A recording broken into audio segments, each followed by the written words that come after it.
Subhanahu wa ta'ala. Karena kita sadari bahwasanya setiap manusia, baik dia orang kecil maupun dia orang berpangkat dan sebagainya, pasti dia mempunyai masalah. Problem hidup itu selalu ada. Nah, bagi orang yang bertakwa, maka Allah akan bantu dari persoalan-persoalan yang dihadapi. Kemudian wa yarzuqhu min haitsu la yahtasib, dan Allah Subhanahu wa taala berikan rezeki dari arah yang dia tidak sangka-sangka.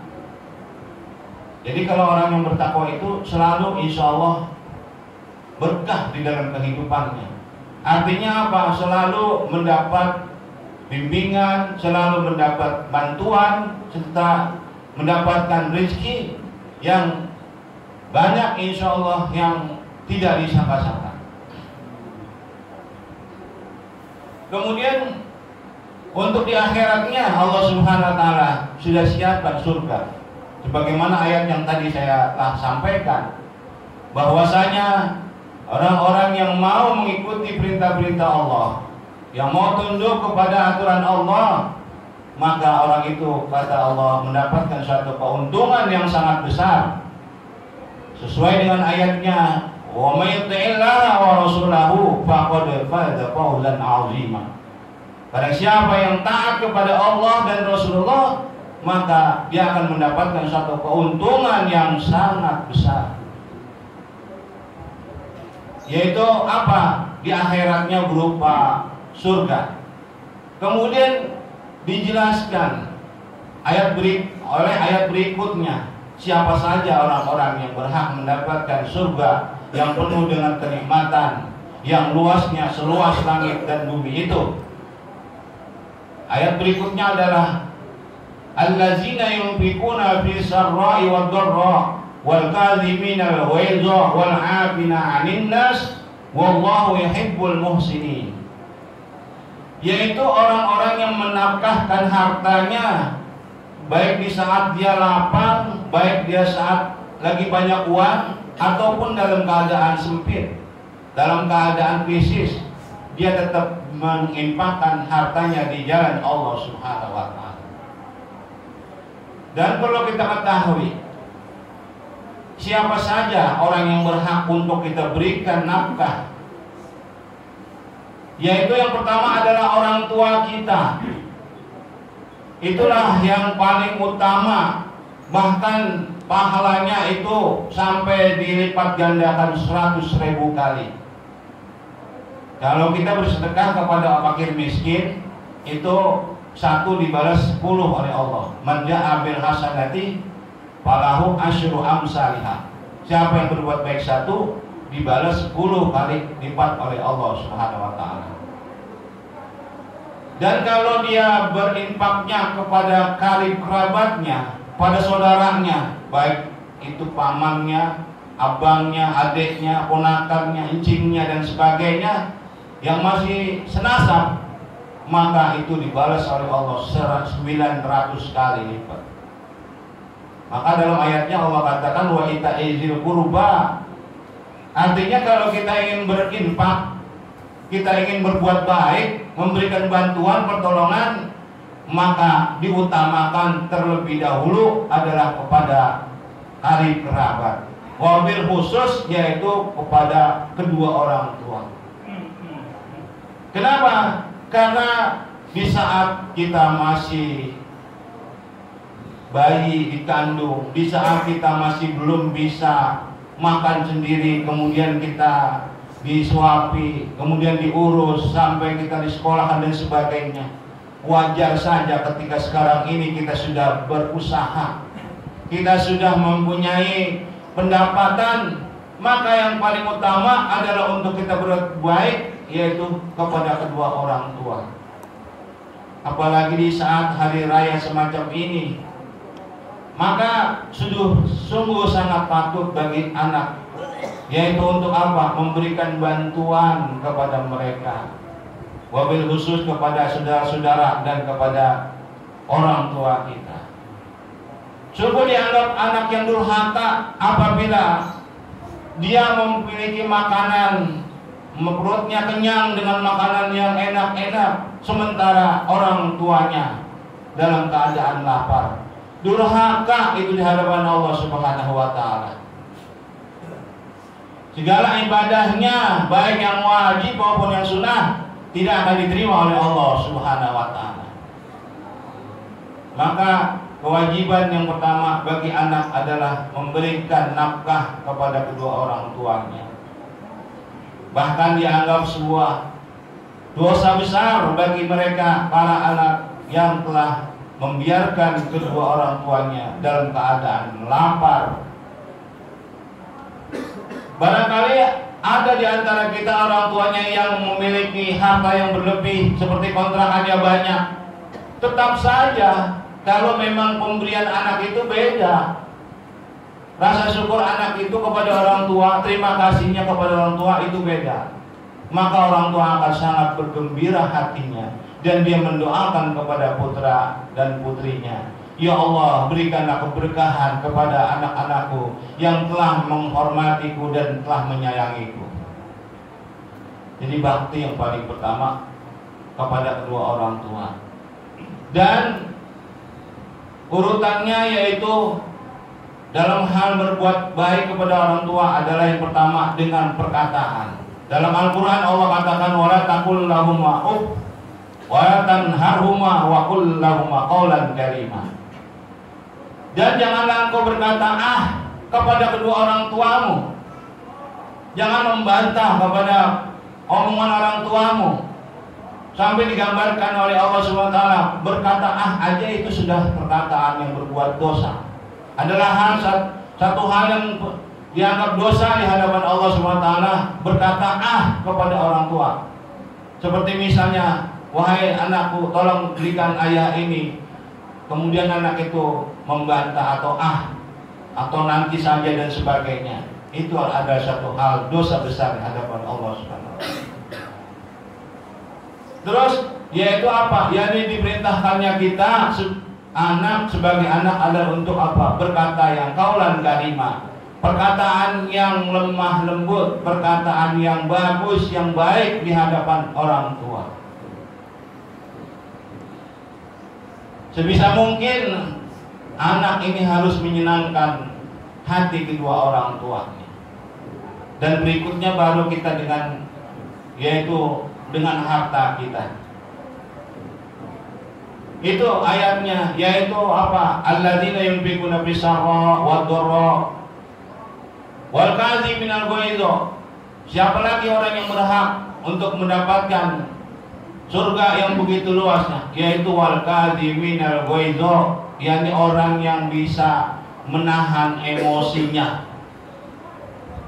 Kita kemarin bulan puasa diperintahkan untuk bisa menahan hawa nafsu. Artinya di siang hari walaupun di dalam rumah tidak ada siapa-siapa, sementara makanan di kulkas bertumpuk misalnya, atau ada kopi dan sebagainya, tidak tergerak hati kita untuk memakannya atau meminumnya. Kenapa? Karena kita sedang menahan hawa nafsu, sedang menahan emosi kita dari makanan tadi. Nah, makanya kalau orang yang ingin mendapatkan surga itu, maka harus bisa menahan emosinya, menahan hawa nafsunya.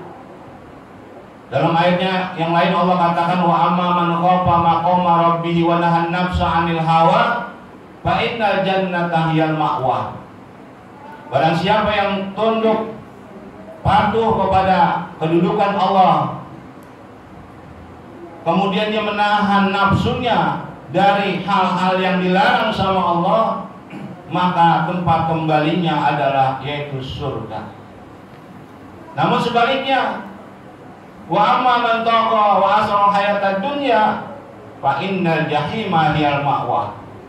Barang siapa yang mengikuti hawa nafsunya, siang hari kemarin orang-orang pada berpuasa, dia makan saja, tidak mau mengikuti perintah Allah. Di saat orang-orang menjalankan sholat tarawih, bahkan sholat yang wajib, dia tidak kerjakan, dia ikutin hawa nafsunya saja, maka tempat kembalinya mereka nanti adalah neraka jahim. Ma'asyiral muslimin rahimakumullah. Karena itu apa? Ya ini tadi harus bisa menahan emosi, bisa menahan hawa nafsu. Wal kadhiminal ghaidz, kemudian wal 'afina 'anil nas. Dan berikutnya adalah orang yang bisa memaafkan orang lain. Sebab namanya dalam kehidupan ini selalu saja ada yang namanya kawan, ada yang namanya lawan, ada yang namanya teman, ada yang namanya musuh, ada yang namanya sahabat, ada juga orang yang membenci. Maka dalam kehidupan ini selalu berimbang. Ada yang baik, pasti ada yang tidak baik. Ada yang senang, pasti ada yang benci kepada kita. Nah, di saat orang-orang yang berbuat salah kepada kita itu, maka disitulah kita diperintahkan oleh Allah Subhanahu Wa Taala, wal 'afina 'anil nas, yaitu harus bisa memaafkan kepada orang lain, apalagi dia itu termasuk daripada saudara senasab dengan kita, saudara keturunan dengan kita. Maka tidak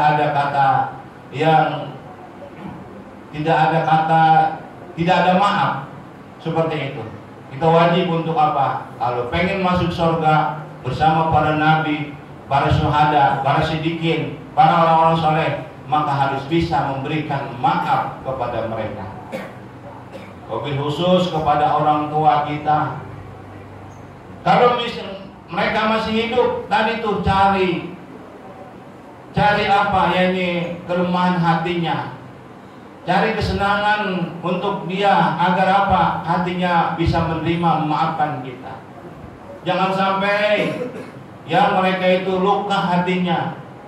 Bahkan kalau mereka sudah menjumpahin, kalau mereka sudah berdoa kepada Allah untuk kebinasaan anaknya, maka niscaya anaknya itu akan sengsara baik di dunia maupun di akhirat, bahkan masuk neraka.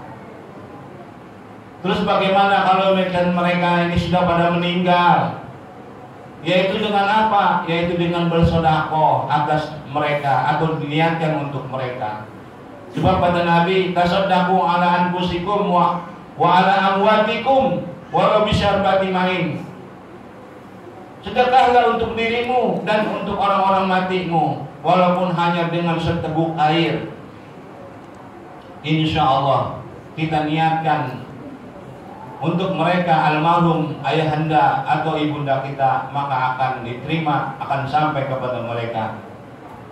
Dengan perbuatan itu, maka insya Allah Allah akan ampuni mereka semuanya. Wal kadhimina wal 'afina 'anil nas, dan yang terakhir adalah wallahu yuhibbul muhsinin, dan Allah mencintai orang-orang yang berbuat baik, ihsan kepada keluarga, ihsan kepada sahabat, ihsan juga kepada manusia-manusia yang lain. Sebab apa? Yaitu Allah mencintai orang-orang yang berbuat baik.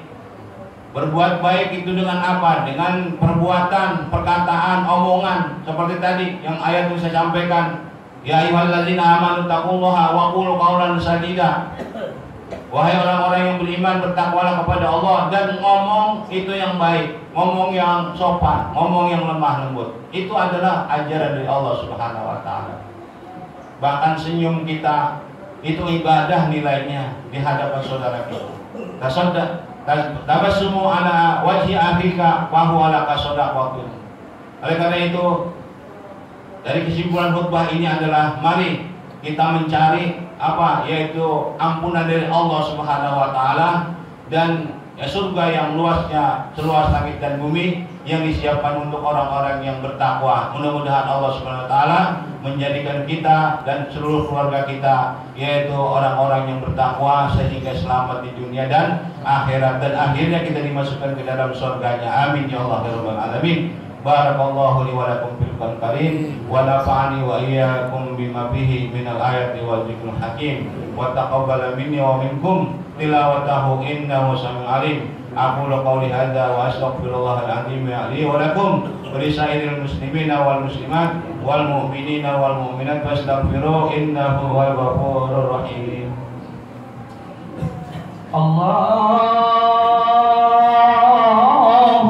salli wa sallim ala